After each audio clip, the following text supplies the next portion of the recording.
Là, on est au 43 Rehov Bethléem.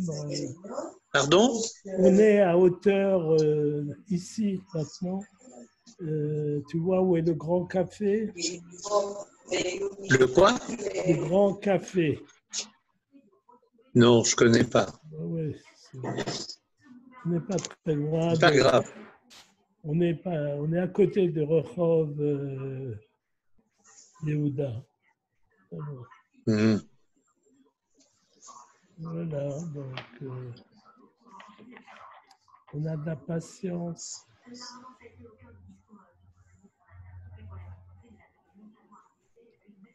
Chaque semaine, l'heure du cours change.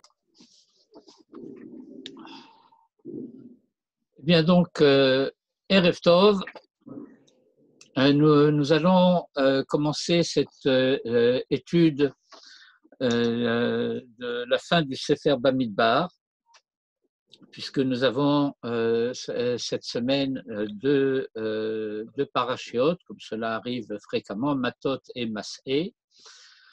Et j'ai choisi pour notre étude de ce soir le sujet qui apparaît à la fin de la paracha de Matot, c'est-à-dire ce qu'on pourrait appeler l'affaire des tribus de Gad et de Reuven. Et nous allons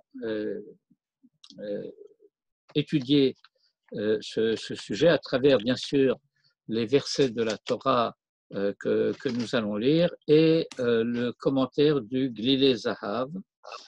Je voudrais mentionner à toutes fins utiles que je vous ai déjà envoyé le texte que nous allons lire et étudier ensemble pendant la séance d'aujourd'hui. Donc, je vous ai déjà envoyé ce texte à peu près en même temps que le lien vers notre rencontre de Zoom dans WhatsApp. Et nous allons dans un instant passer en mode de partage d'écran, mais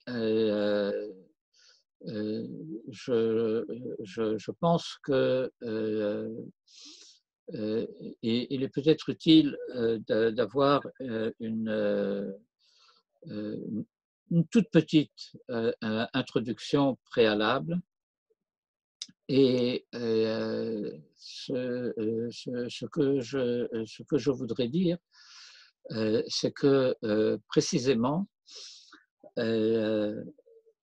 en marge, si je puis dire, ou au cœur même, par certains aspects, du sujet de Bnei Gad et Bnei Reuven, donc au-delà ou au-dedans du thème lui-même qui est abordé ici, nous avons à la fois une illustration de ce qui est indiqué au début de la paracha et ce qui est indiqué au début de la paracha au travers de ce thème que vous connaissez, qu'on appelle généralement en français le thème des vœux. Eh bien, il y a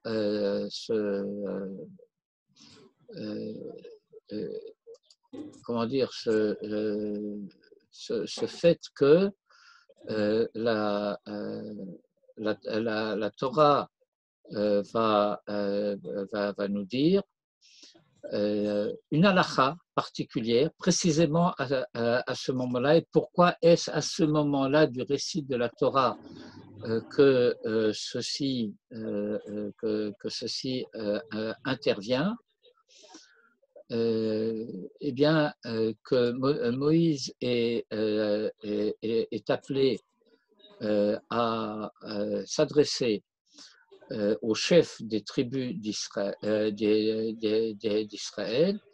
le deuxième verset de notre paracha, Ish ki yidor neder l'Hashem, o hishava shavua le'esor isar al nafsho, lo yachel devaro, et le résumé, si vous voulez, de cela, que chol hayotse mipiv yarase, que chol hayotse mipiv yarase, c'est-à-dire l'importance de la manière dont quelque chose qui a été dit, la manière dont cela a été dit, l'importance de l'expression, ou pour le dire encore autrement,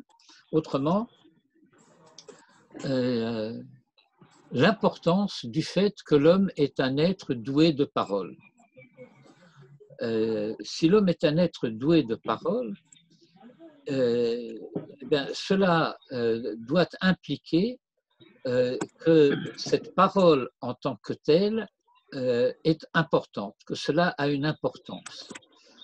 Le fait que cela ait une importance a, du point de vue de la tradition juive en général, à la fois une dimension morale et une dimension halachique. Les deux, comme vous le savez, sont la plupart du temps liés ensemble. La dimension halachique, c'est au travers elle que je formulerai aussi, bien entendu, la dimension morale à laquelle je faisais allusion, c'est la gravité de ce qu'on appelle Dvarim Betelim.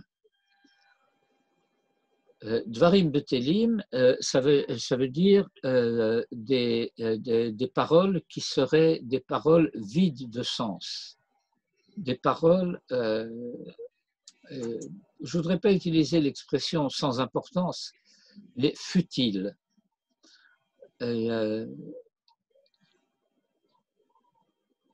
Parler pour ne rien dire, en quelque sorte, eh bien, c'est très exactement le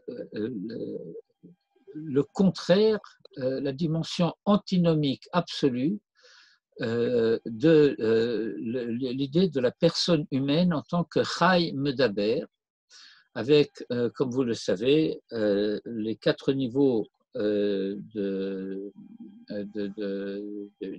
niveaux d'existence, des niveaux de l'être, y compris le 5e. Et donc, le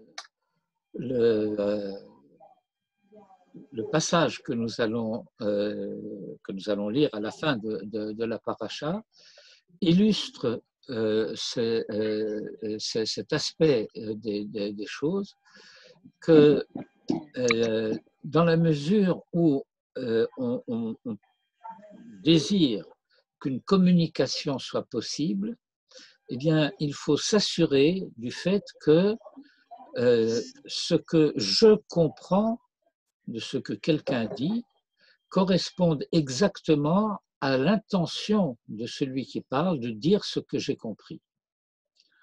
J'étais obligé de dire cela d'une manière un petit peu alambiquée, mais si quelqu'un dit quelque chose et que ce quelque chose qui a été dit peut s'interpréter de différentes manières, alors cela empêche toute possibilité de communication authentique, de communication vraie. Et nous allons donc avoir l'illustration de cette problématique dans le passage que nous allons lire. Et donc nous allons avoir en première partie de cette étude, contrairement aux habitudes, une lecture assez longue des premiers versets de ce passage par lequel s'achève la paracha de Matot. Je passe donc maintenant en mode de partage d'écran et nous allons lire ce chapitre de la fin de notre paracha.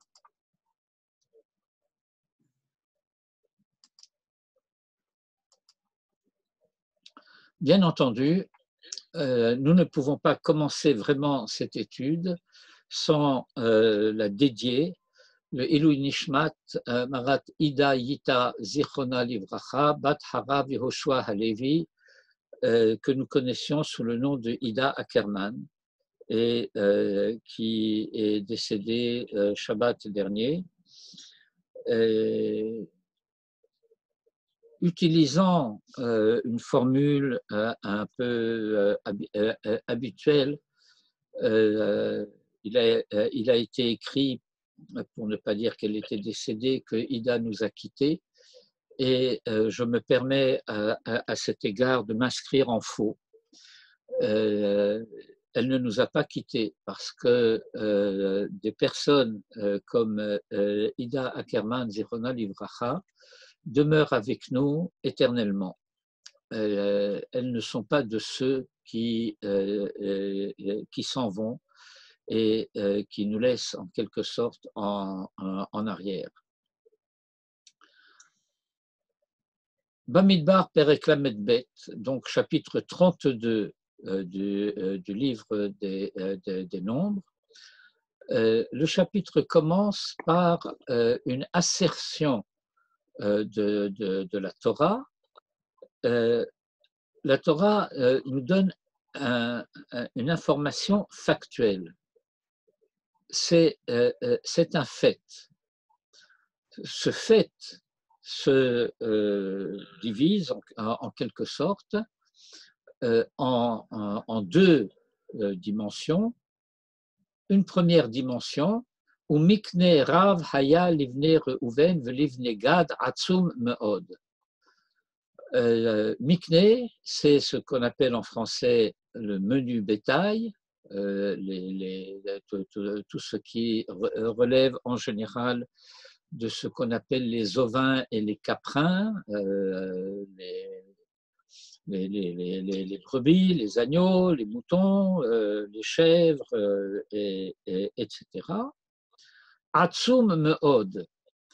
Et le début du verset avait dit Mikne Rav, donc des troupeaux nombreux, mais il précise Atzum me'od, extraordinairement nombreux. Ça, c'est le premier point. Information que la Torah nous donne.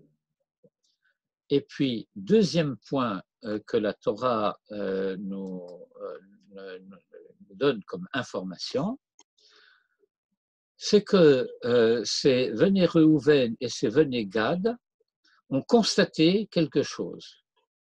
Vayir où ils ont vu et Eretz Yarazer et Eretz Gilad, les terres de Yarazer et les terres de Gilad, deux territoires qui se situent au sud de ce que nous connaissons comme le plateau du Golan. Ils ont vu ces paysages. Vehine, Hammakom, Mekom Mikne. Et voici que le lieu en question, Mekom Mikne, ce sont des terres de pâturage.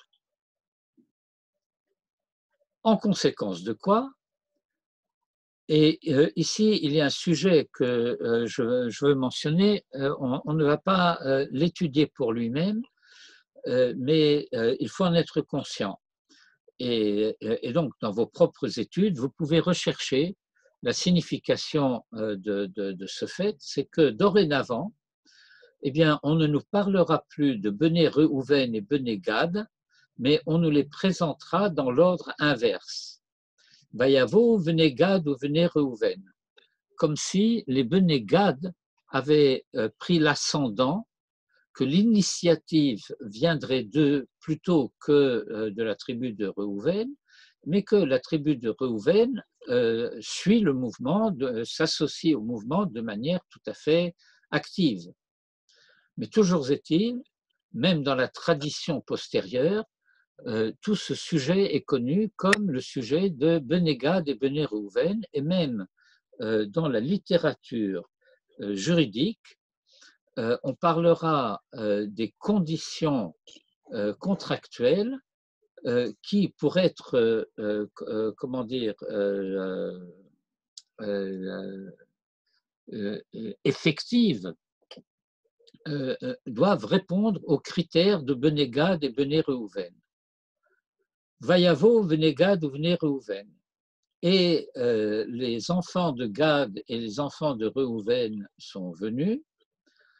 Vayomru el Moshe vel Elazar à Cohen. Il s'adresse à Moïse et à Elazar qui occupe la fonction de Cohen Gadol en succession de Aaron. Ve'el Nesiye ha'eda, et au chef des tribus d'Israël, Nesiye ha'eda, ça comprend donc l'assemblée des anciens, le Sanhédrin, les morts, 10 ans, et puis vont suivre un certain nombre de noms de lieux, une énumération de terrains, de villes, Atarot, Vedivon, Veyazer, Venimra, Vecheshbon, Ve'el Ale, Useva, Munevo, Uveod. Haaretz, Asher Hika Hashem, Lifne Adat Israël, la terre que Hashem a frappée, autrement dit livrée, Lifne Adat Israël, à l'assemblée d'Israël. Eretz Miknehi, c'est une terre de pâturage. Vel'aravadecha Mikne, et tes serviteurs, Bnei Gad et Bnei Réhouven, ils ont les troupeaux correspondants. Ce verset 4 répond en quelque sorte en écho au verset 1, sauf qu'il présente les choses de manière inverse, à savoir les terres d'abord, le Mikné ensuite. Verset 5, ligne 9, Vayomru, et ils dirent, Im matzanu chen be'ainecha, si nous avons trouvé grâce à tes yeux, Yutan het haaretz hazot la'avadecha la'achuza, que soit donnée cette terre à tes serviteurs en propriété, Al ta'avirenu et hayarden, ne nous fais pas traverser le Jourdain. Autrement dit, ne nous fais pas traverser le Jourdain pour nous donner un patrimoine en partage de la terre de Canaan, de la terre d'Eretz Israël. Ce que nous souhaitons, c'est que ce sont ces territoires qui nous soient donnés, qui soient donc le patrimoine des tribus de Gad et de Réhouven. Vayomer Moshe, l'ivne Gad l'ivne Réhouven. Et Moïse dit aux enfants de Gad et aux enfants de Réhouven, question, Ha-achechem yavo'u la milchama, vos frères iraient-ils en guerre, ve'atem teshvupo, alors que vous resteriez, j'ajoute, tranquillement ici, et va commencer dès lors un réquisitoire qui va être de plus en plus violent.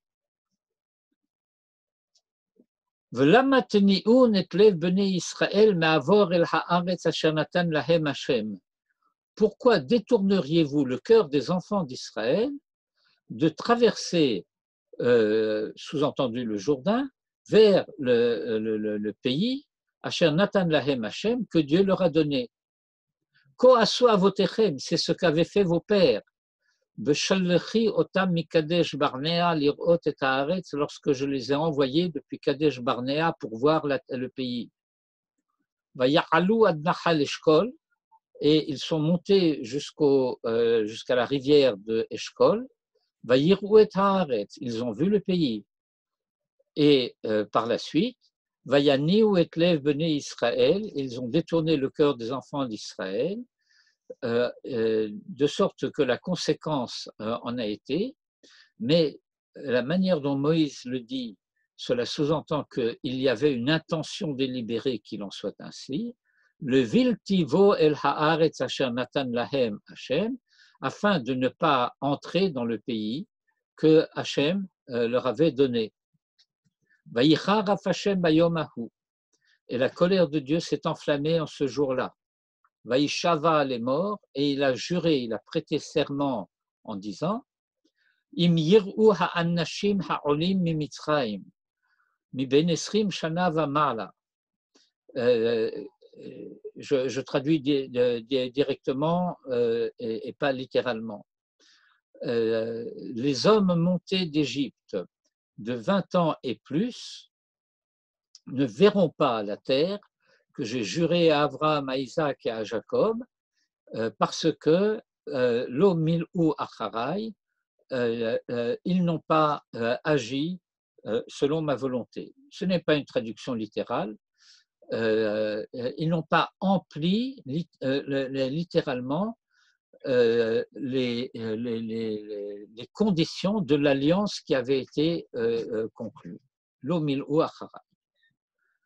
Bilti Kalev ben Yefune Haknizi Vihoshua bin Nun, sauf Kalev ben Yefune, le Kéniséen, c'est une référence familiale, Vihoshua bin Nun et Josué, fils de Nun, qui mil'u achare Hashem, parce que eux ont suivi, sont restés fidèles à la volonté divine.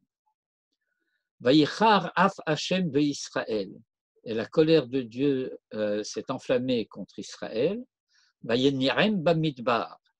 Et il les a fait dans Vayeniem, il y a un substantif que vous connaissez de ce verbe, c'est tnoua, le mouvement. Dans le récit de la Genèse, lorsque Dieu dit à Caïn quelle sera sa sanction, il lui dit Nar venad tihye ba'aret. Alors on traduit parfois na par errant. C'est pas forcément faux dans tous les contextes, mais les Hébreux n'ont pas erré dans le désert. Ils ont été conduits d'étape en étape. C'est le sujet de la paracha suivante de Mas'é. D'étape en étape, ils ont été conduits par la nuée qui leur a dit ici vous vous arrêtez, d'ici vous repartez pour aller ailleurs. Ce n'est pas une errance où on va sans but et sans savoir où. Mais cela veut dire qu'on est en permanence en mouvement. Et il les a mus, au sens d'être en mouvement, Bamidbar dans le désert, Arba'im Shana, 40 années durant, Ad Tom Kol Hador Haose Hara Be'ene Hashem, jusqu'à la disparition de la génération qui avait fait le mal aux yeux de Dieu. Vehine, et voici maintenant, Kamtem, vous vous êtes levés, Tachat Avotechem, à la place de vos pères, Tarbut Annashim Chataim. Tarbut, c'est un mot qui en hébreu contemporain est traduit par culture. Mais Tarbut, bien que de manière un petit peu différente dans le substantif moderne,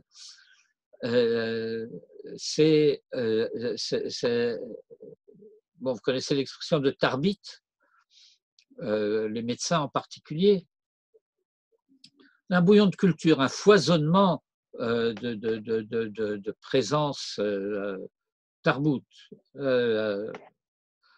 En vocabulaire marxiste, ce serait la masse. Une masse d'anashim chataim, d'hommes fauteurs, l'ispot od al charon af Hashem el Israël, pour rajouter encore davantage de colère divine contre Israël. Qui te chouvun me'acharav, parce que vous êtes, bon, je traduirai d'abord de manière imprécise, on traduira mieux après. vous êtes détourné de derrière lui, Vayasaf od le hannicho bamidbar, et il continuera à laisser Israël dans le désert, Veshirchatem le chol ha'am hazeh, et vous aurez causé la destruction de tout ce peuple. Waouh! Une colère de Moïse qui, en quelque sorte, porte de terribles accusations contre ces pauvres Béné Gad et Béné Réhouven, qui tout ce qu'ils veulent, c'est avoir un territoire de pâturage pour leurs troupeaux. Et donc, la première question que nous avons à nous poser, c'est est-ce que l'accusation de Moïse est une accusation gratuite? Qu'est-ce qu'ils ont dit de si terrible, finalement, lorsqu'ils ont dit Atarot, Vedivon, etc. Haaretz asher hika Hashem lifnadat Israël, la terre que Dieu a frappée et que j'ai traduit tout à l'heure par le raccourci qui dit Dieu a frappé ses peuples et a livré leur terre aux enfants d'Israël. Bon. Et c'est une région de pâturage, nous avons des troupeaux, eh bien, sois gentil avec nous. Nous renonçons à notre part d'héritage de l'autre côté du Jourdain, donne-nous cette terre-là en partage à la place. Et Moïse se met en colère comme nous l'avons vu. Nous en lirons davantage tout à l'heure, peut-être après avoir un peu lu du commentaire du Glilé Zahav à ce sujet. Mais donc voilà la première question à laquelle nous aurons à répondre. Et cela nous permettra de pénétrer du point de vue de l'intention de la Torah une expression qui est très classique, très connue. Qu'est-ce que cela veut dire, l'ifné Hachem, devant Dieu?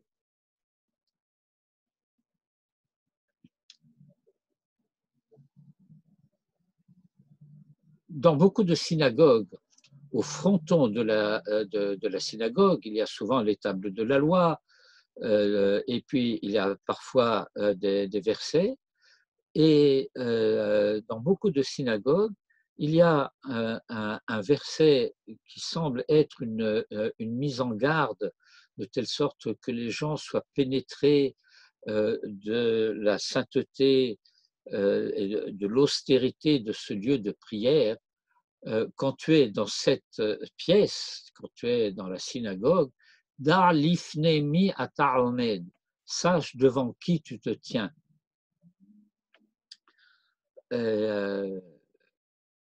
Et donc cette expression l'ifné Hachem demande à être comprise.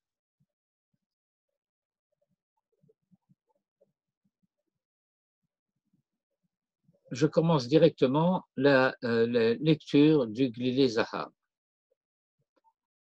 Ou Mikne Rav Vegomer, citation abrégée du verset que nous avons lu et de ce qui suit. Samar parashazo achar milchemet hamidianim. En fait, sous-entend le Glilé Zahav, nous n'avons pas une véritable chronologie dans le récit de la Torah. Nous ne savons pas à quel moment cet épisode s'est produit. Nous ne savons pas à quel moment cet épisode a vraiment eu lieu. Ce que nous savons par contre, c'est que la Torah a décidé de placer cette affaire après la guerre avec les Midianites.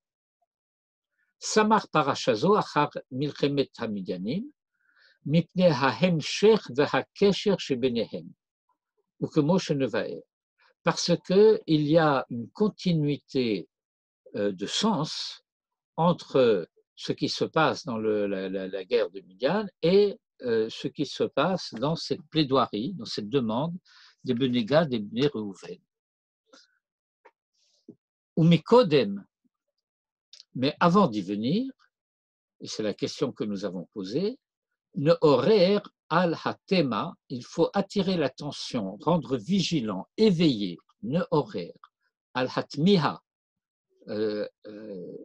sur l'étonnement chez Tama Moshe, dont Moïse a fait preuve, al benegad ou Bnei Reuven, à l'encontre, à l'égard des benegad et des Bnei Reuven, en leur disant, question, ha'achechem yavo la milchama vatem teshvu po, vos frères partiraient-ils en guerre et vous resteriez ici? Hem lo hiskiru od davar misé, ils n'ont encore rien dit de tel. Ils n'ont pas dit du tout encore shehem enam chafetzim le hechaletz la milchama, que eux ne veulent pas participer à la guerre de conquête d'Eretz Israël.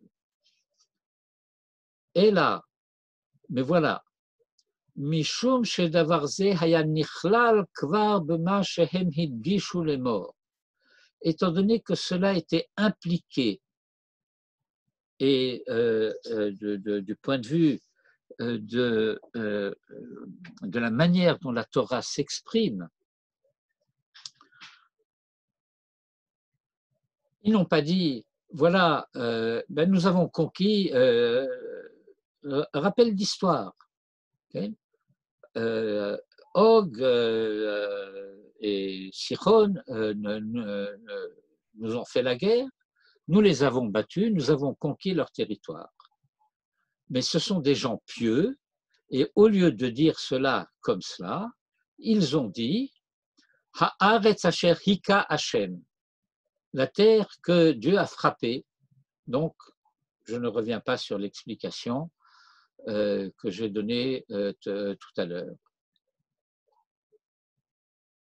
Et puis, la suite, l'Ifner Adat Israël, devant l'Assemblée d'Israël. Ou Milo Yadaze, qui ne savait pas cela? Ve'od, Milat l'Ifne, et aussi ce mot de l'Ifne, Tzricha Be'or, demande à être expliqué.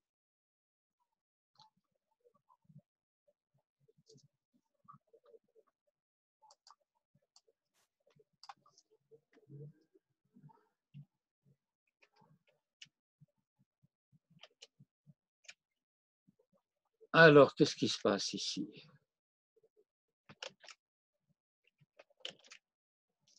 Jean-Charles, c'est votre responsabilité. Laquelle? Pourquoi? Parce que vous m'avez demandé d'envoyer le texte avant le cours. Oui. Et donc, je n'ai pas corrigé les choses qui demandent à être corrigées. Et là, Ratsou, le Hatrim basé. Le Hatrim.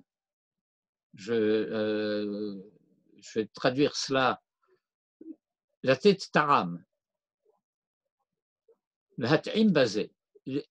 Ce qu'ils ont voulu mettre en évidence. Kilo yihye shum geraon mashehu. Qu'il n'y aurait aucune, comment dirais-je, aucun manque, quel qu'il soit, basé chez Hemisharupo, dans le fait qu'eux resteraient ici. Ce n'est pas nous qui faisons la guerre, c'est Dieu. Et puisque c'est Dieu qui fait la guerre, que nous y participions ou que nous n'y participions pas, ça ne change rien. Qui a haré sauf kol sauf, puisqu'en fin de compte, ce n'est pas par sa force que le peuple remportera la guerre. Chez Haré, de Milchemet Midian, puisqu'aussi bien, par exemple, dans le cas de la guerre de Midian, peuple nombreux, eh bien, on a pris 1000 hommes par tribu, soit au total 12 000 hommes, pour combattre des armées infiniment plus nombreuses. Vekavshu amrav varatsum, et ils ont vaincu des armées extrêmement nombreuses. Et donc, ce n'est pas la force militaire qui a gagné, Hare ha'uvda hochicha.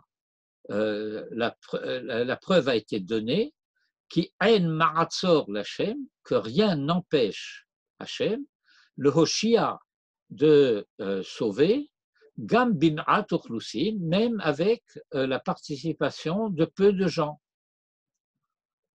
Vezeh shediyek les morts. Et c'est pourquoi la Torah a apporté cette précision. Haaretz asher hika Hachem. La terre que Dieu a frappée. Lo kavashnu ota bekochenu anu. Nous ne l'avons pas conquise par notre propre force. Et là, Hakadosh Baruch Hu hika otam. Mais Dieu les a frappés. Hu hikdim lelech. Lui, il a marché l'ifne adat Israël, devant l'assemblée d'Israël. Vehika, à l'époque, Og, Melech Bashan et Sichon, Melech Heshbon, et puis ensuite, Hika est à Midianim, il a frappé les Midianites. Et ça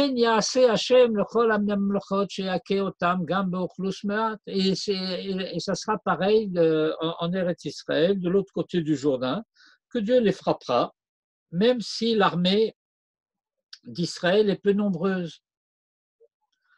Voilà ce qui est impliqué dans ces pieux propos des Bnei Gad et Bnei Reuven, de dire Haaretz asher hika Hashem lifnei adat Israël.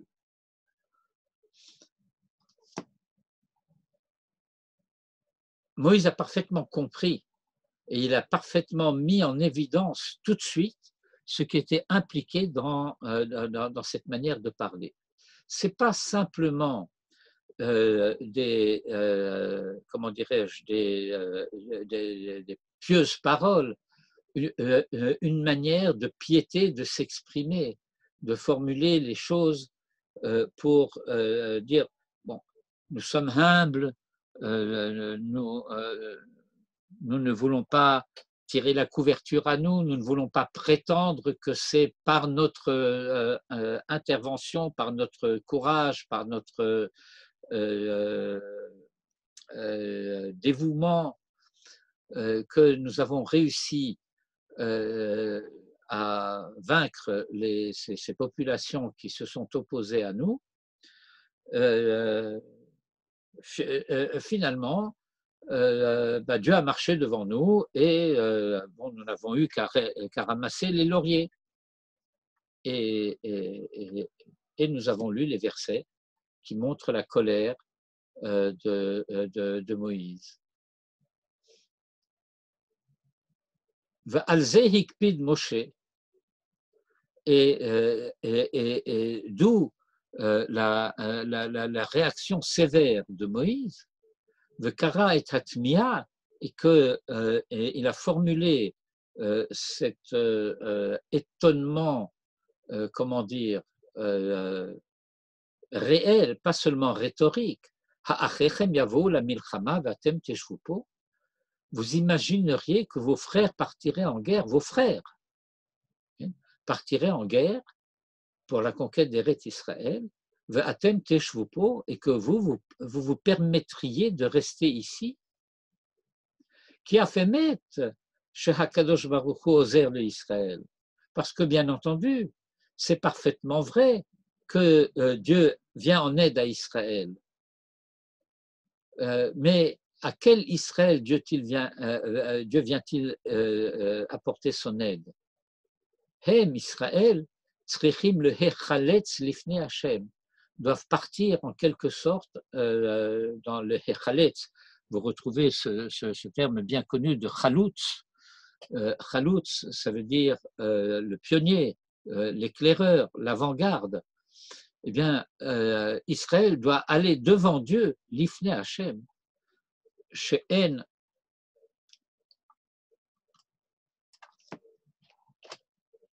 lismoch al hanes, parce qu'il n'y a absolument pas lieu de compter sur le miracle.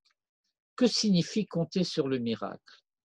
Compter sur le miracle signifie moi je n'ai rien à faire, les choses vont se faire d'une manière miraculeuse, non pas d'elles-mêmes en quelque sorte, c'est Dieu qui va le faire. Et pourquoi en est-il ainsi? Shekach gazra chokhmato, c'est parce que c'est ainsi qu'il en a décidé. Sheha'am yelech lifnei Hashem, que le peuple doit aller marcher devant Hashem, bederech hateva, par les voies naturelles, ou bimesirut nefesh, et on traduit en général par dévouement, mais c'est plus fort que stam dévouement. C'est être prêt à se livrer tout entier à la mission.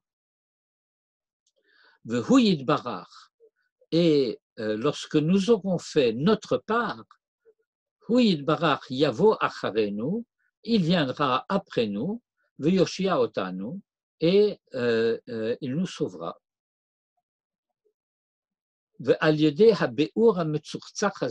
Qu'est-ce que ça veut dire, metzurzach? Briquet.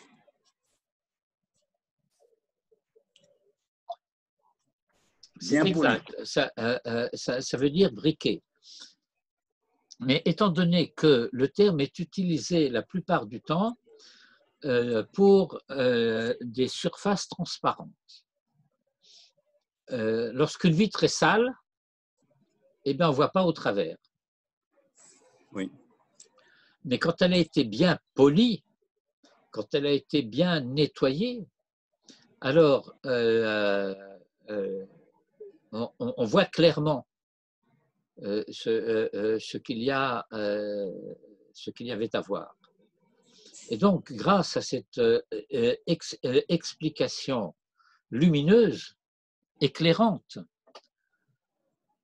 eh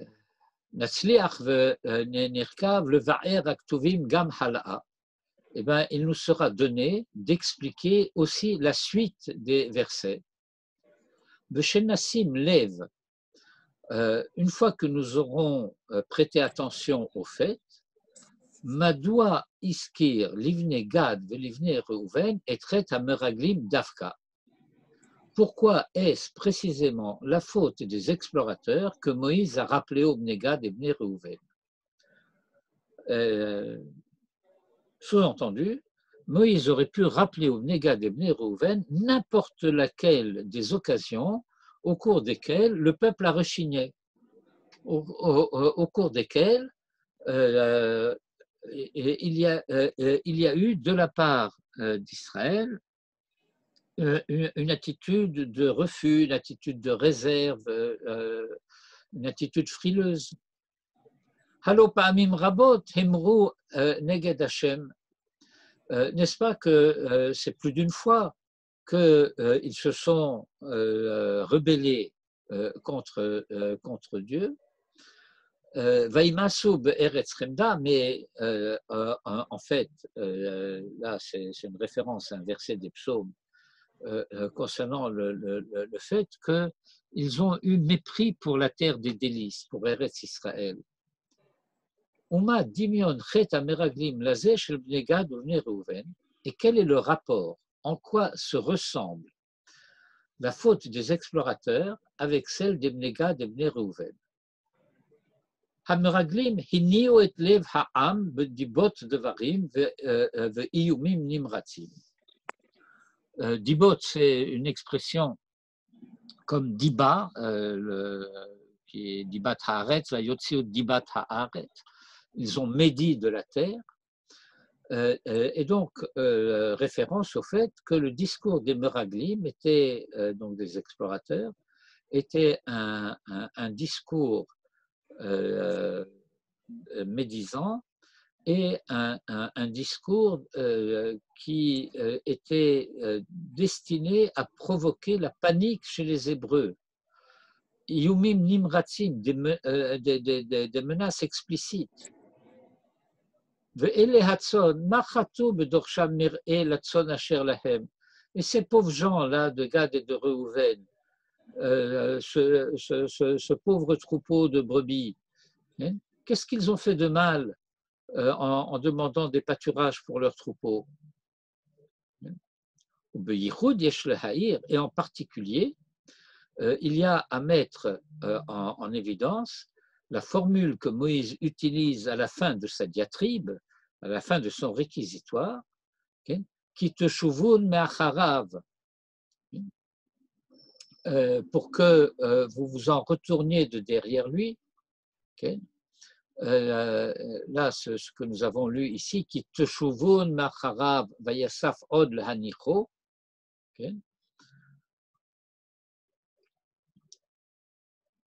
qui te chouvun me'acharav,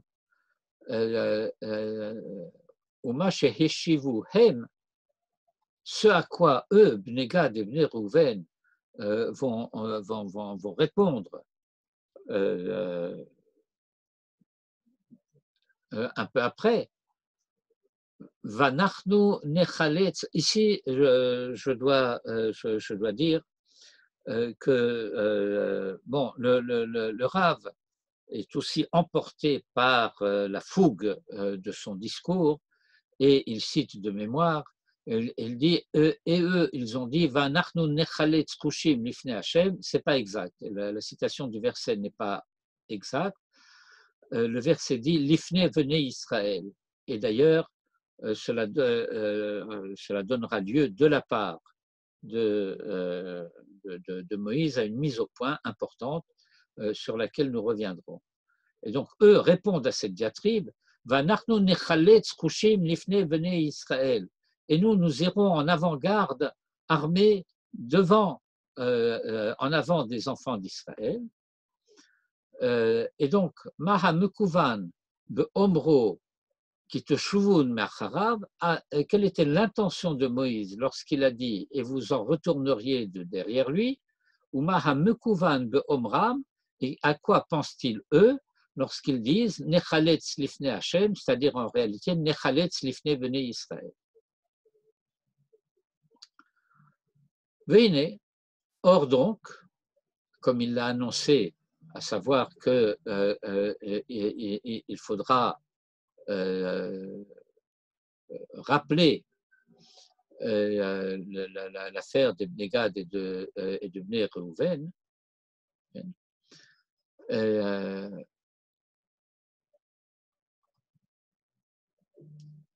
là, Veine, be Parshat Shalach, dans la paracha de Shlach Lecha, be Inyan HaMeraglim, au sujet de Meraglim, Neymar Gamken, qui alken shaftem me'achare Hashem, velo yihye Hashem imachem.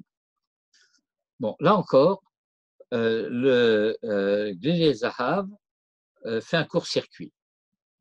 Parce que effectivement, cela concerne l'affaire des Meraglim, mais ça ne concerne pas les Meraglim eux-mêmes. Cela va concerner une partie du peuple qui, dans un premier temps, avait suivi les Meraglim et avait pleuré, avait refusé d'entrer en Eretz Israël. Et puis, il y a eu la Magefa, et à la suite de la Magefa, une partie du peuple s'est réveillée, ceux qu'on va appeler par la suite dans l'histoire les Marapilim. Ce terme aura une fortune particulière dans l'histoire postérieure d'Israël, lorsqu'il s'agira de briser le blocus imposé par la Grande-Bretagne, les quotas imposés par la Grande-Bretagne, et entrer illégalement en Eretz Israël pendant toute la période, d'abord des années, surtout des années 30, et puis ensuite, même après la guerre, à cause du livre blanc de la Grande-Bretagne, limitant très fortement la Aliyah juive en Eretz Israël. Et donc, ces Ma'apilim, après la Magefa qui a frappé le peuple qui refusait d'entrer en Eretz Israël, et après la prière de Moïse et la cessation de la Magefa, se lèvent et disent, eh ben, on va y aller quand même. Et Moïse leur dit, n'y allez pas, vous n'allez pas réussir, vous allez vous faire battre à plat de couture. Et comment est-ce qu'il leur dit cela? Chapitre 14, verset 43, Ki alken shaftem machare Hashem, velo yihye Hashem imachem. Parce que vous en êtes retourné de derrière Dieu, okay? On traduirait dans un français un petit peu châtié, vous êtes détourné de Dieu, velo yihye Hashem imachem, et Hashem ne sera pas avec vous. Donc vous ne réussirez pas.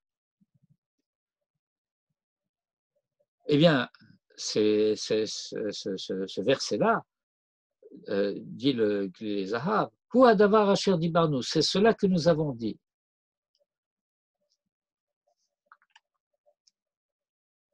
Troisième correction, maître Benichou. Ki bechol davar, parce que en toute chose, tsarich ha'adam le hishtadel ou le hitametz l'elech lifnei Hashem. Parce que en toute chose, en toute situation, dans tous les cas, de toute manière, et vous pouvez rajouter toutes les formules que vous voulez à ce sujet, en tout état de cause. Ce qui est demandé à l'homme, c'est le hishtadel, c'est de s'efforcer, ou le hitametz, et à se pousser à l'elech lifnei Hashem, à marcher devant Hashem, ou le vakesh me'et Hashem, tout en demandant à Dieu, sheyavo acharav, qu'il vienne derrière lui, ve'yigmor, et qu'il parachève ce que l'homme aura entamé, que Inyan Hakatour, ainsi que le dit le verset des psaumes, Ekra le Elohim Elion, j'invoque le Dieu suprême, la El Gomer Alay, au Dieu qui achève pour moi. Veze Nikra, et c'est cela qui s'appelle Holech Lifnei Hashem, être marchant devant Dieu. Vechen Amar, ou Vekach Amar Akadosh Baruch Hu l'Avraham. Et c'est cela que Dieu avait dit à Abraham dans l'alliance qui a été conclue à la fin de Parashat Lech Lecha, Hit halech le fanai vehye tamim, marche devant moi et arrive à la complétude, à l'achèvement, à soit intègre. C'est-à-dire que dans l'étape historique précédente, celle à laquelle Abraham fait suite, le relais que prend Abraham, c'est le fait que dorénavant, il va falloir que l'initiative vienne de l'homme. Jusque-là, eh bien, on pourrait dire d'une certaine manière que dans l'étape historique précédente, être tzaddik, cela consistait à obéir à Dieu. Dans le récit que la Torah fait au début de Parashat Noach, et qui nous dit et les Toldot Noach, voici l'histoire de Noé. Noach ish tzadik tamim hayab bedorotav. Noé était un homme juste et intègre dans ses générations. En quoi cela consistait? Et ha-Elohim hitaler Noach. Noé marchait en compagnie de Dieu appelé Elohim, c'est-à-dire tel que sa présence peut être connue dans le monde de la nature. Dans l'étape précédant l'émergence d'Abraham du sein de l'histoire humaine, eh bien, manquait, si vous voulez, ou avait disparu la conscience d'une volonté divine pour l'histoire humaine, ce qui s'exprime à travers le Shem Hashem, que nous appelons le tétragramme, le Kevavke. Or, s'il suffit à l'homme qui marche avec Dieu Elohim eh bien, il n'est en quelque sorte, si j'ose dire, pas possible de marcher avec Dieu Hachem. Pour réaliser la volonté de Hachem, il faut marcher devant. Que signifie marcher devant? Eh bien, il faut avoir appris, ça c'est le thème de l'alliance en tant que telle, avec toutes ses ramifications, où lui veut que j'arrive, et c'est à moi de choisir les voies d'y parvenir. La seule chose que je connaisse, c'est qu'est-ce qu'il attend de moi en fin de compte. Qu'est-ce qu'il attend de l'homme en fin d'histoire. Et moi, je dois décider à chaque étape, à chaque croisée des chemins, comme on dit, eh bien, je vais à droite ou je vais à gauche. Qu'est-ce que je choisis de faire dans toute situation donnée, à l'échelle individuelle et à l'échelle collective. À l'échelle collective, nous avons un verset qui parle de cela de manière très claire à propos d'une famille particulière d'une tribu d'Israël et qui était une famille de la tribu de Issachar. Et au sujet de cette tribu, de ces personnes de cette tribu, il est écrit « Umi bene Issachar, Yod'e bina laritim » et parmi les enfants de Issachar, de la tribu de Issachar, il y en avait qui étaient Yod'e bina laritim, qui possédaient la compréhension des situations historiques. Bina, la vine davar mitoch davar, constater une certaine situation et comprendre à partir de cette situation la da'at ma ya'ase Israël, ce qu'il est nécessaire de savoir de comprendre pour savoir ce qu'Israël devait faire. Je répète le verset. Umi bene Issachar, Yodea bina laitim, et d'entre les fils d'Issachar, il y en avait qui avaient l'intelligence des situations historiques, Yod'e bina laitim, itim du mot et, le temps. La da'at ma ya'ase Israël, pour savoir ce qu'Israël devait faire. Autrement dit, c'est une prérogative humaine qui doit déterminer la réponse à cette question. Que faire? Que devons-nous faire? Voilà, nous sommes confrontés, pas nécessairement à un problème, nous sommes confrontés au fait que nous sommes arrivés dans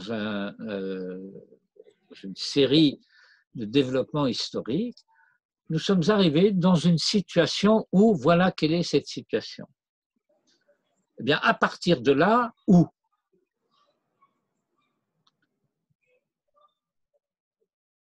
C'était aussi ce qu'était finalement la fonction prophétique en Israël. Et depuis que la fonction prophétique, non pas a cessé, mais que la prophétie en tout cas a cessé, ce qu'était cette fonction prophétique, elle est confiée à la connaissance des Talmidei Chachamim. Des Chachamim. C'est à ce sujet que le Talmud va dire Chacham adif minavi. Le Chacham a une, comment dirais-je, c'est pas une préférence, est préférable en tout cas au prophète. En quoi consiste cet avantage du Chacham sur le Navi?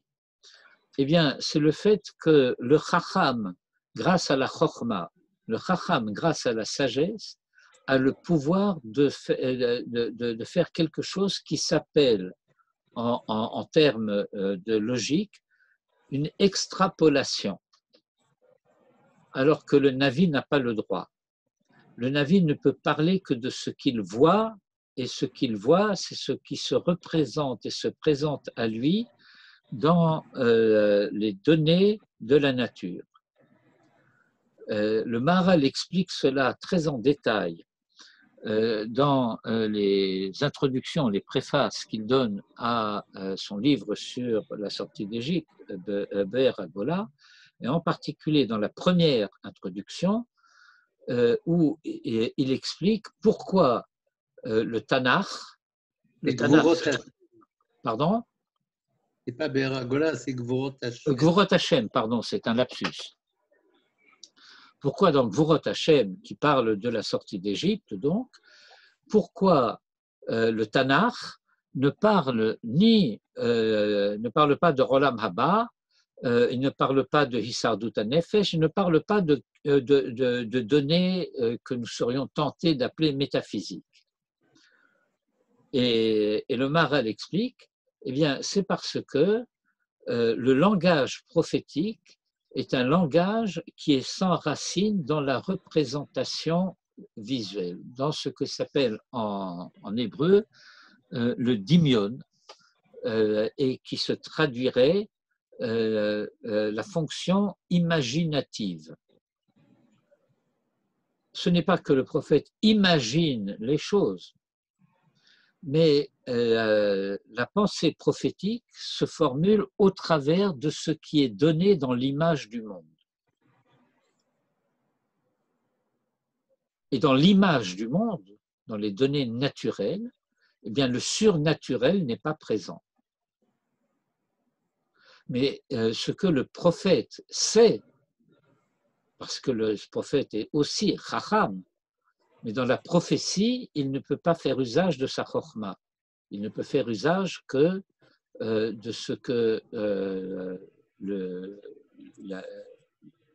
de ce que son discours va pouvoir éveiller chez ceux qui vont l'entendre, de telle sorte à reconnaître dans la réalité du monde ce qui est présenté par le discours prophétique. Mais le chacham, lui, il voit au-delà, il peut prolonger la ligne pour montrer jusqu'où elle arrive, où elle aboutit. Et la ligne de Olam Hazé aboutit à Olam Haba. Et par conséquent, Chacham Adif Minavi. Tout cela pour dire que ce sont les Chachamim et les Talmidei Chachamim qui ont hérité de cette responsabilité de ce qu'était la fonction prophétique, la Darat Ma Yaaseh Israël, d'être ceux qui auront la responsabilité en tant que ce qui s'appelle dans le langage de la Torah Aynei Ha'eda, ils sont les yeux de l'assemblée.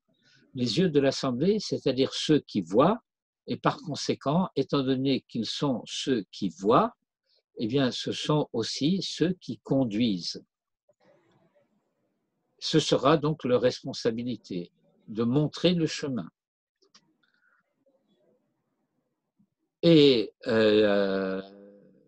ce point-là est donc ce sur quoi va porter l'alliance de Dieu avec Abraham. Dorénavant, je suis à la ligne 32. Hithaler lefanai vehi etamim, contrairement à ce qu'était et ha-Elohim hithaler Noach. Et même avant Noach, Chanor, Vaithaler Chanor et ha-Elohim. Mais dorénavant, Hithaler lefanai, et c'est Hachem qui parle, vehi etamim, shelo tish'al me'achshav al hanissim, et que tu ne demandes pas désormais de miracles. Ve'ot zichron lazé est le signe commémoratif, illustratif de la chose. Mitzvat Mila, c'est le commandement de la Brit Mila, à savoir Shehakol Tsarir Tikkun al yedei Maaseh Bnei Adam, que ce sont les œuvres humaines qui doivent parachever la réalité telle qu'elle est donnée, Af Adam tsarir tikkun, et que l'homme lui-même demande à être parachevé. V'chen achanat lechem hapanim. Vous voyez à quoi ça sert de lire?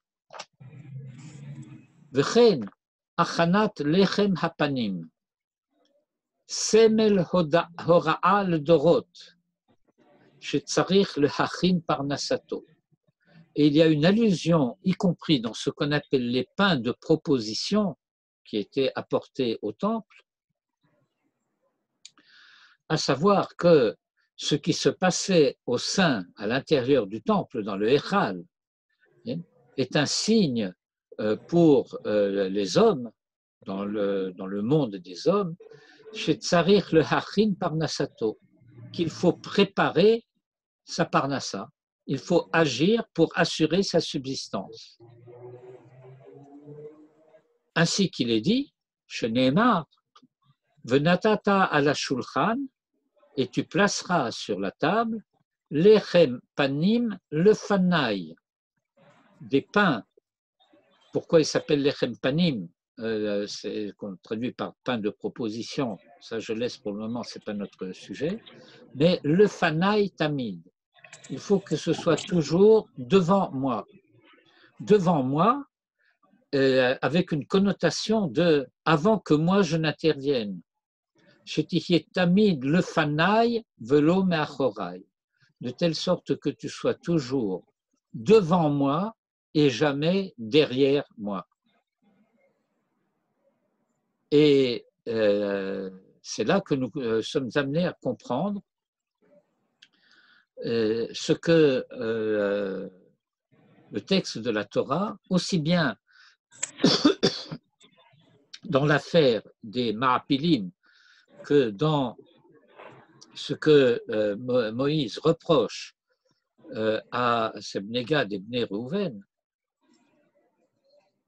Veze haya inyan hameri shel hameraglim ve'hama'apilim. Et c'est cela qui a été la faute de la rébellion des Meraglim d'abord, des Ma'apilim ensuite, en sens contraire, mais néanmoins de cette révolte. Shenivhalu midibot hameraglim,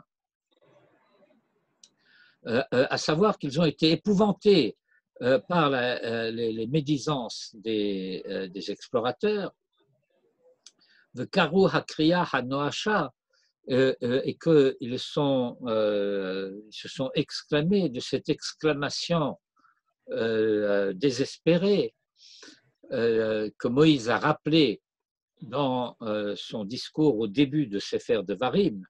C'est pas cette semaine, c'est la semaine prochaine que nous lirons cela, puisque nous lisons cette paracha toujours avant Tisha B'Av. Anna anachnu olim, où donc avons-nous à monter, où donc sommes-nous supposés aller? Et là, mais ce n'est que achar shenifretza hamagefa, ce n'est qu'après que la magefa est éclatée, Ratsushuv l'aralot. Qu'est-ce que j'ai fait ici? Aval, lo hayaze mitoch regesh pnimi. Voilà, de nouveau, ils ont voulu y aller. On va y aller. Mais dit le Glilé Zahav, ce n'était pas du tout parce que ils avaient perçu ce regesh pnimi, ce sentiment intime. Le sentiment intime, ça veut dire le sentiment qui vient des profondeurs de l'identité qui se reconnaît elle-même.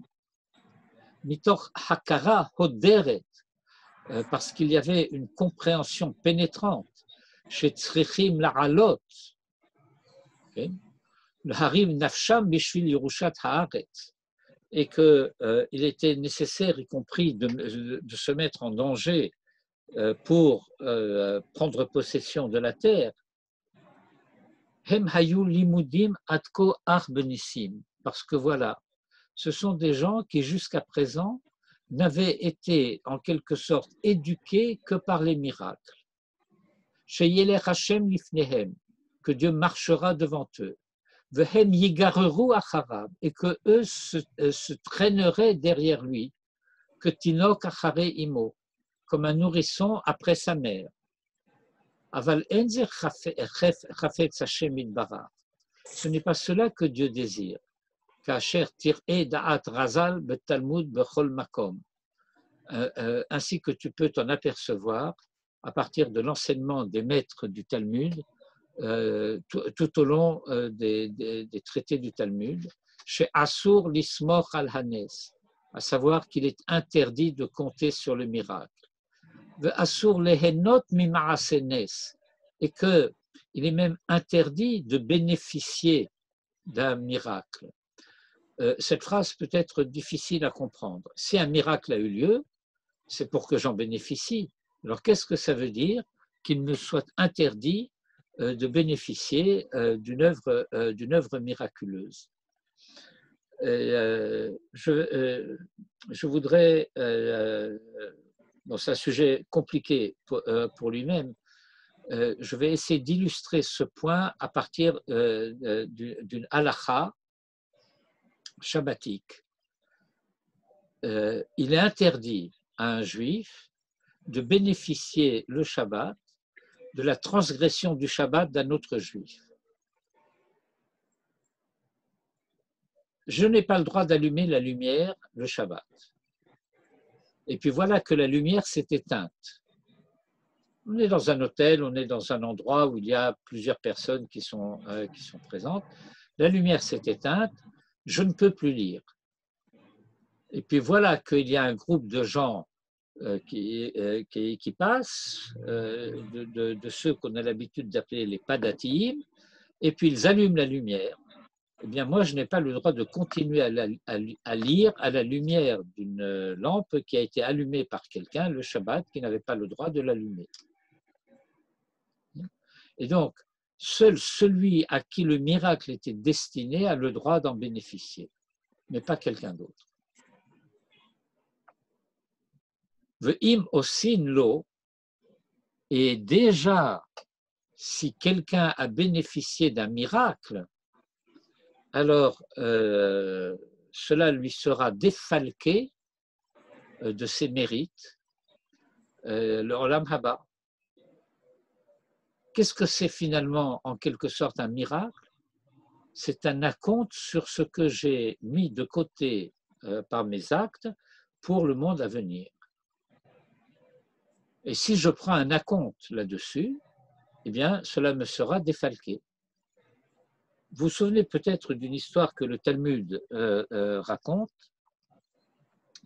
concernant un rabbin qui savait prier pour les malades.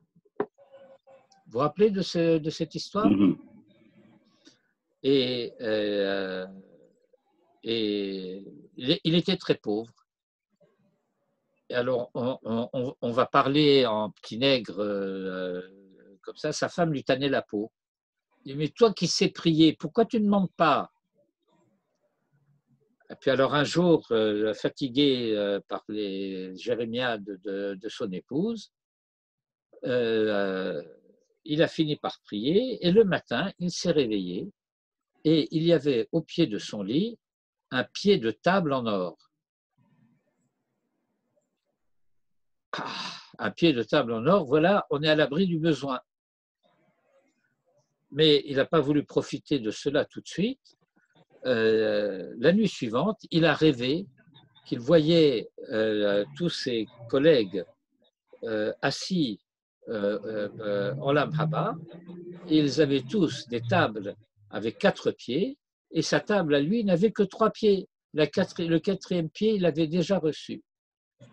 Alors il a prié pour que le pied remonte et on dit que le 2e miracle était plus grand que le premier. Que le pied soit retourné au Gan Eden après en être venu. Assour, ve'im osin lo, et si déjà il bénéficie d'un miracle, menakin lo mizuchuyotav, nikui bamakor.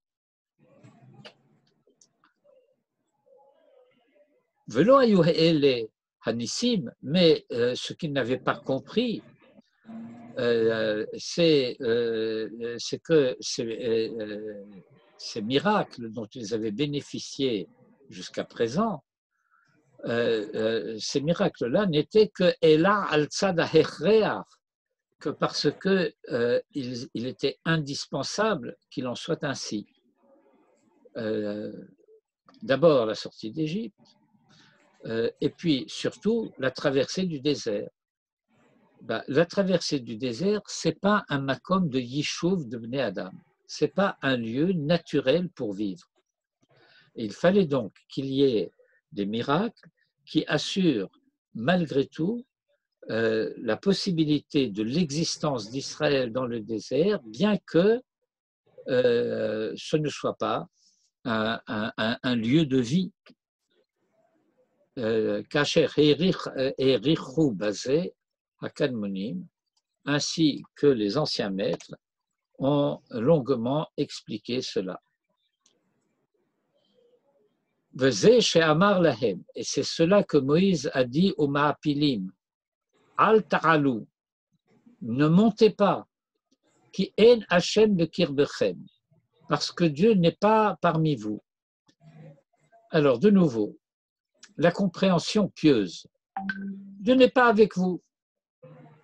Dieu n'est pas avec vous, ne vous accompagne pas, donc n'y allez pas.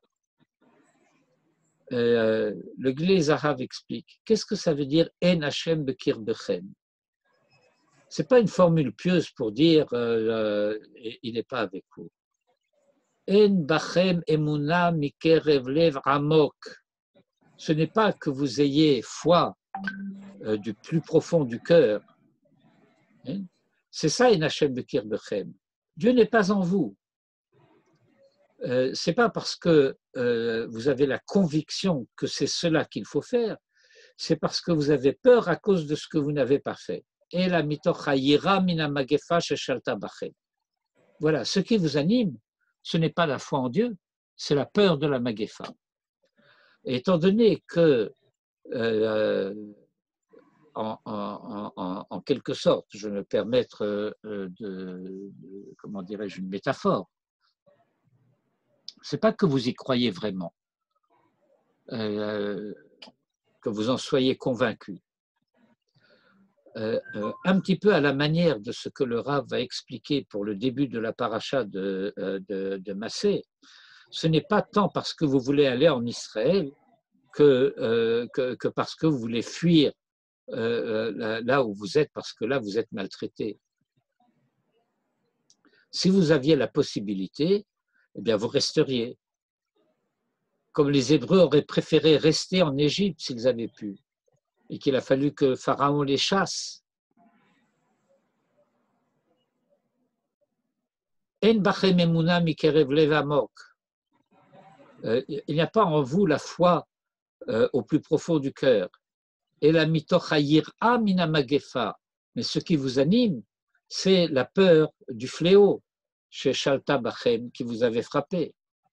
Qui alken shavtem me'achare Hashem. Ce que nous avons traduit jusqu'à présent parce que vous vous êtes détourné de Dieu, mais qu'il faut comprendre. Au lieu de marcher devant lui, vous vous êtes réfugié derrière lui. Shavtem me'achare Hashem. Vous êtes retourné derrière lui. Passe devant, on te suit.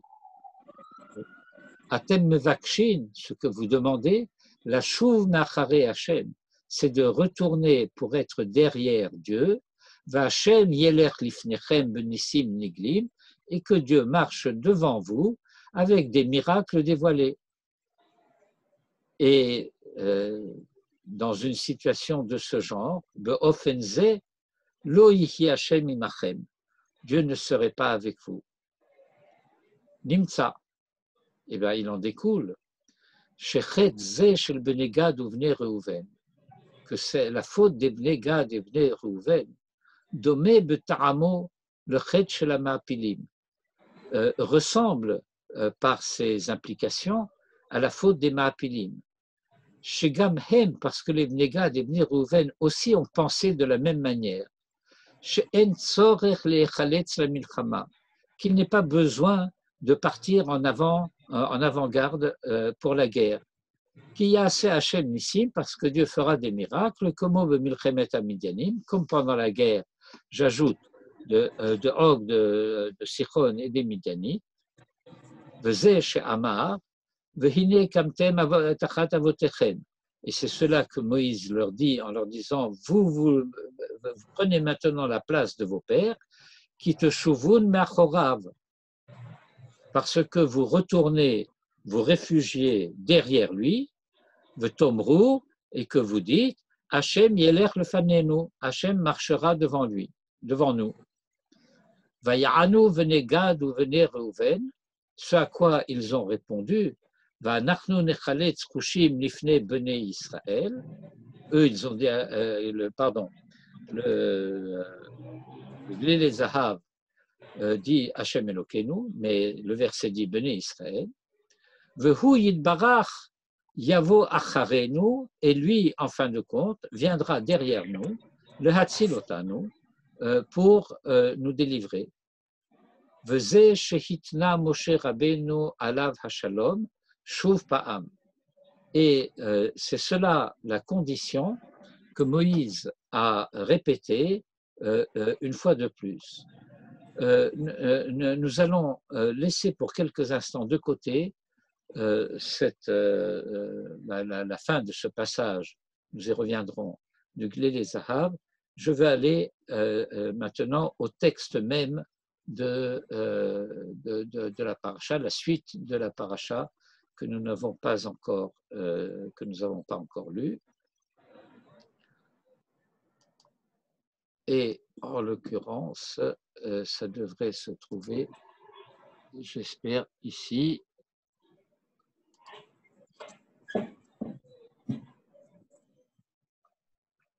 Bon, en réalité, c'est un petit peu plus loin. Voilà, 32. Et on va amenuiser cela et agrandir ceci.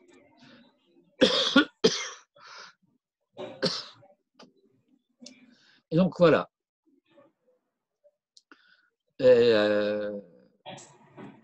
Réponse d'Ibn Gad et Ibn Reuven à la diatribe de Moïse, à partir du verset 16.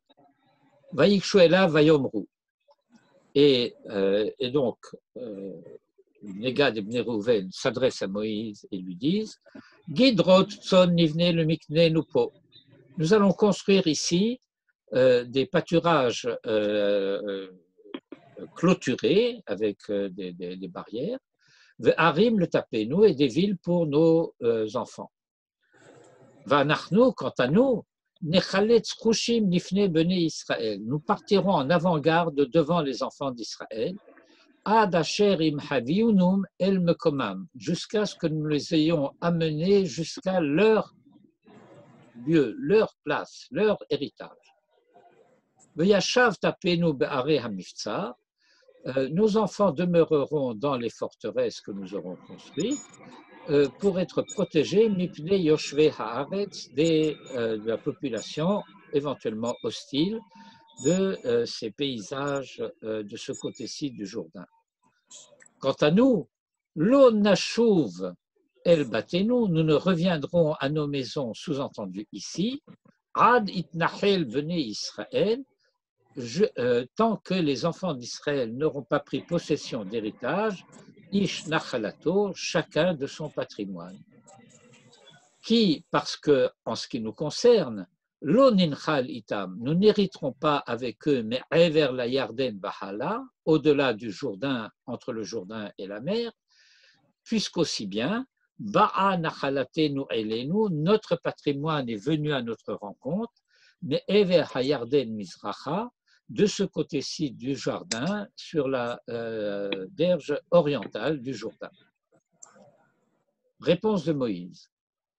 Vayomer alehem Moshe, im tarasun et hadavar hazeh. Et ici, il faut faire très attention du point de vue du sens lexical du mot hazeh. La tendance serait de traduire si vous faites cela, ce que vous venez de dire. Mais ce serait une erreur. Ce que Moïse leur dit, ce n'est pas si vous faites cela que vous venez de dire, mais si vous faites ceci que moi je vais dire maintenant, à savoir non pas que vous allez marcher devant les enfants d'Israël, mais im techaltsu lifne Hashem la milchama. Si vous partez en avant-garde devant Hashem pour la guerre. Va'avar lachem kol chalutz et hayarden lifne Hashem. Et que chacun d'entre vous part en éclaireur, en avant-garde devant Hashem, ad horisho et oivav mipanav, jusqu'à ce qu'il ait détruit ses ennemis devant lui, v'nirbesha haaretz lifne Hashem, et que la terre aura été conquise devant Hashem, pas par son intervention à lui. V'achar tashuvu, et qu'ensuite vous reveniez. Alors vihitem nekiim me Hashem ou mi Israël, alors vous serez quittes aussi bien à l'égard de Hashem que d'Israël.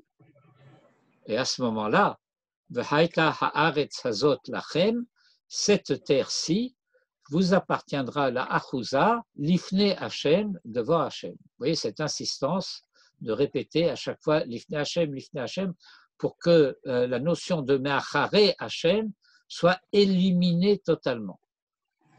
Ve'im lota asunken, mais si vous ne faites pas exactement cela que je viens de dire, ine chatatem l'Hashem, vous serez en faute contre Dieu, ou de ou chatatechem, et soyez conscients de votre faute, asher timtsa etrem,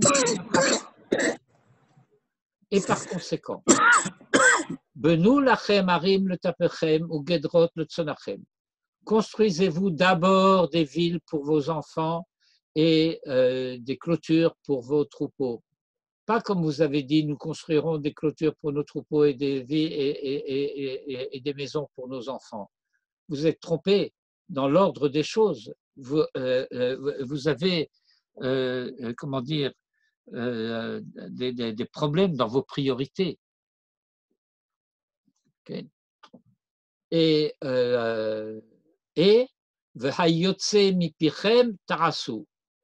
que ce qui sort de votre bouche, vous l'accomplissiez. Vayomer Bnei Gad ou Bnei Reuven, au singulier pour dire qu'il parle d'une même voix. El Moshe les morts. Avadecha yarasu kasher adoni metzave. Tes serviteurs feront ce que mon Seigneur ordonne.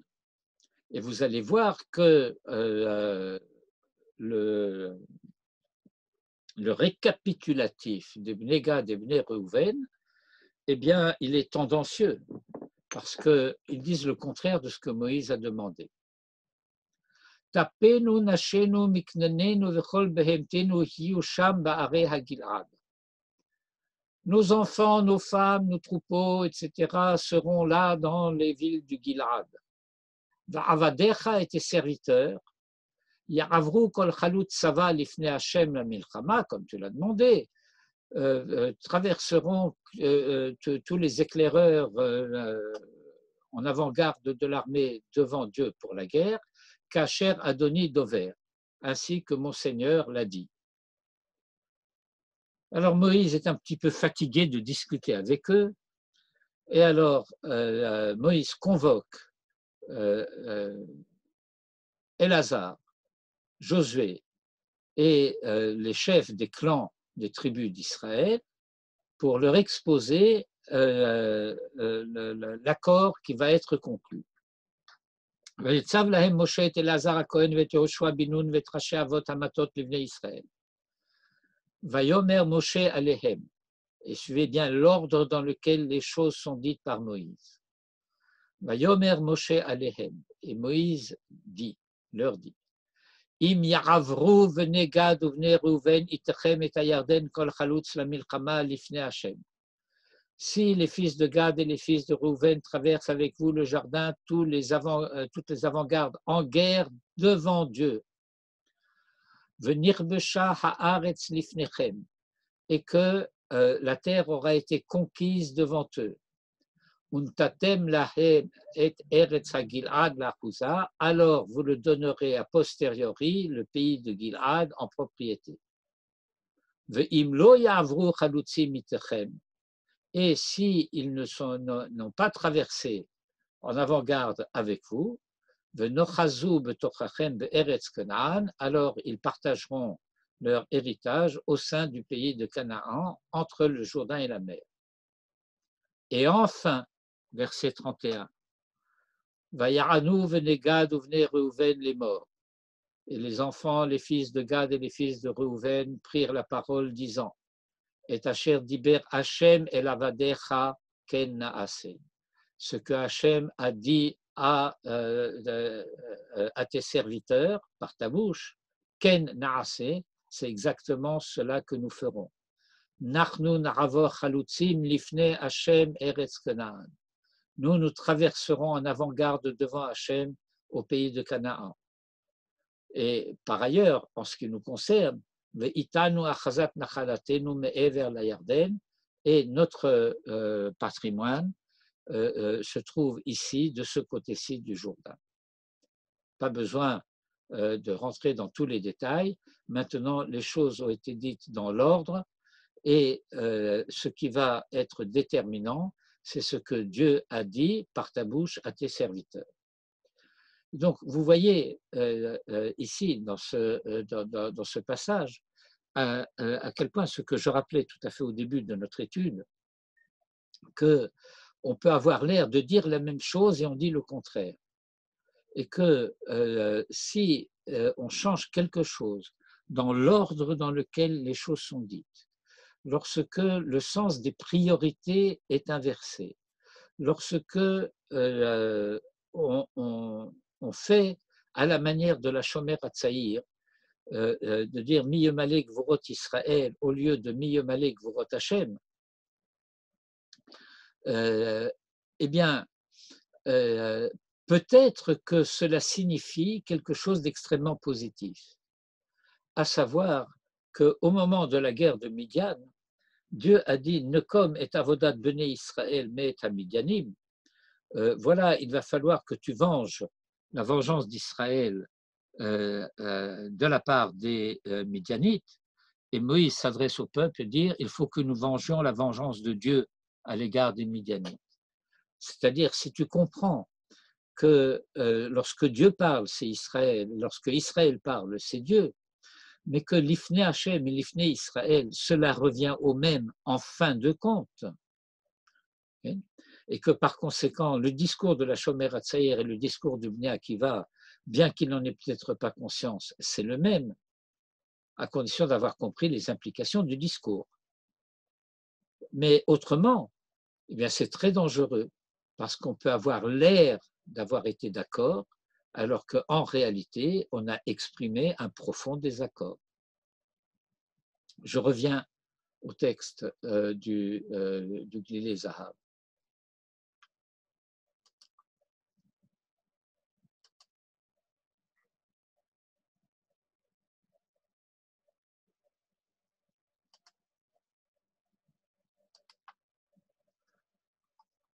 Im ta'asun et adavarazé, que moi je vous dis maintenant, im techalsu lifne Hashem la milchama, que vous partiez en avant-garde devant Hashem, va'avar lachem kol chalutz et ayarden lifne Hashem, ça le Rav ne le cite pas, mais il continue, ad horisho et oivav mipanav, beterem yorish Hashem ta'avru chalutzim lefanav, az hu yidbarach, alors lui, yavo acharechem, viendra derrière vous, V'yashmid et yoshve haaretz mipnechem, et achèvera le travail que vous aurez, vous, commencé. Je pense que c'est une leçon extrêmement importante que le Glilé Zahav nous donne ici, non seulement pour nous rendre compte des implications des expressions de piété, de se rendre compte qu'à la manière dont nous les utilisons, ce sont des mots creux qui n'ont absolument en réalité que ce qu'on appelle mas sfataim. On a payé tribut au devoir pieux, on a dit Imirtsi Hashem, Be'ezrat Hashem, etc.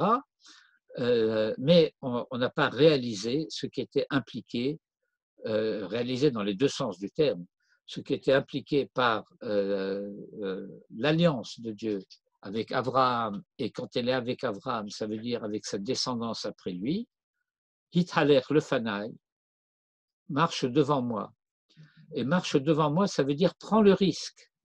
Parce que si tu te trompes de direction et qu'à un moment tu te rends compte que je ne t'ai pas suivi, eh bien, il va falloir peut-être que tu fasses marche arrière et que tu repartes.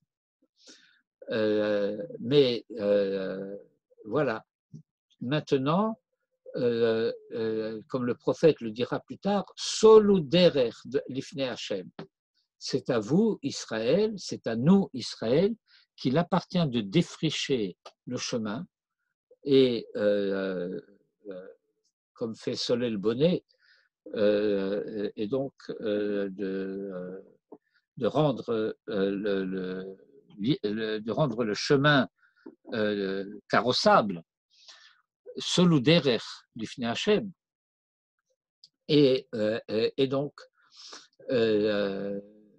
de telle sorte que lui puisse venir parachever le travail en fin de compte, puisque, comme le dit les Pirkei Avot, Lo alecha hamelacha ligmor, il ne t'appartient pas d'achever le travail, et cela est dit à chacun, à chaque génération, et bien qu'il ne te soit pas donné, qu'il ne te soit même pas demandé de parachever le travail, enata ben chorim lehipater mimena, tu n'as pas la liberté de t'en abstenir.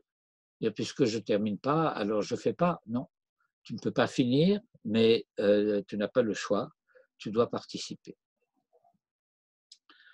J'ai ajouté encore un paragraphe que je pense vous pourrez lire par vous-même, qui n'est pas très long, et qui complète à partir dans une autre direction le propos du Glilei Zahav dans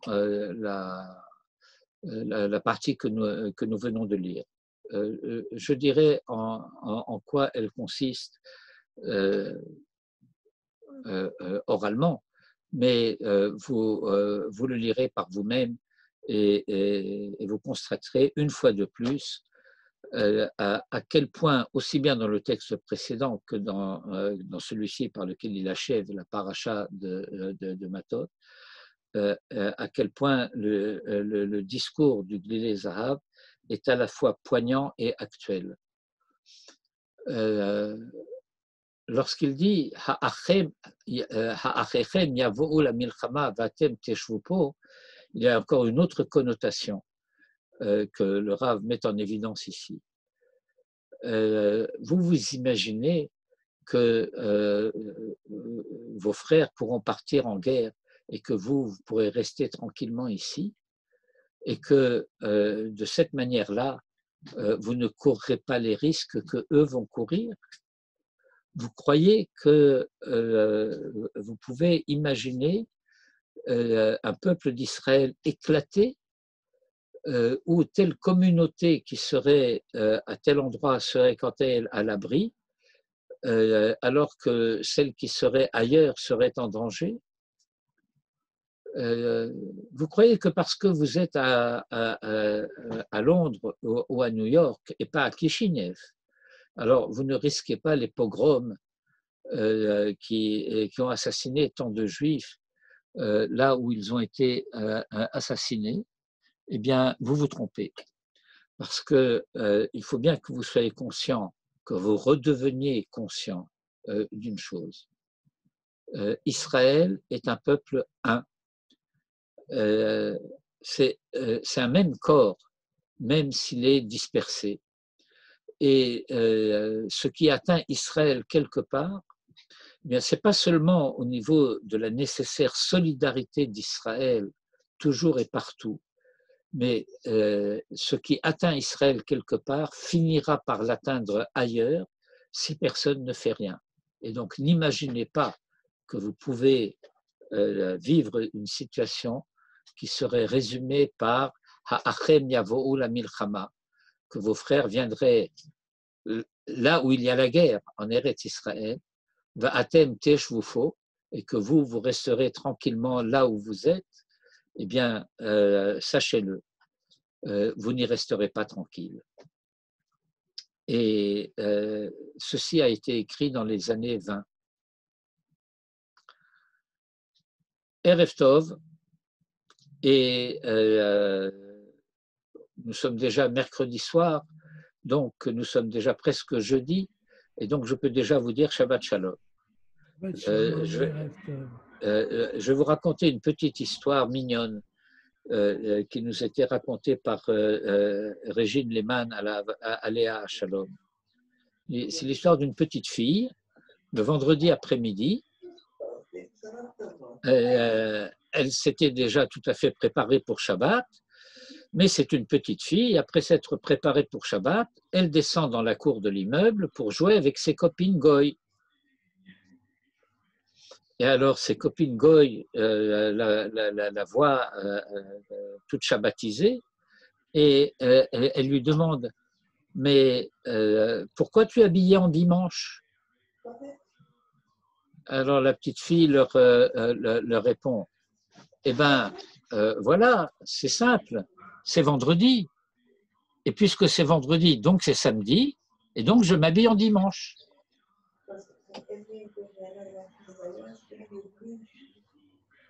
Shavua Tov et Shabbat Shalom. Toda Rabba. Toda Rabba, Shabbat Shalom. Toda. Et donc je vais vous renvoyer une Le version texte corrigé. corrigée du texte. Toda, toda.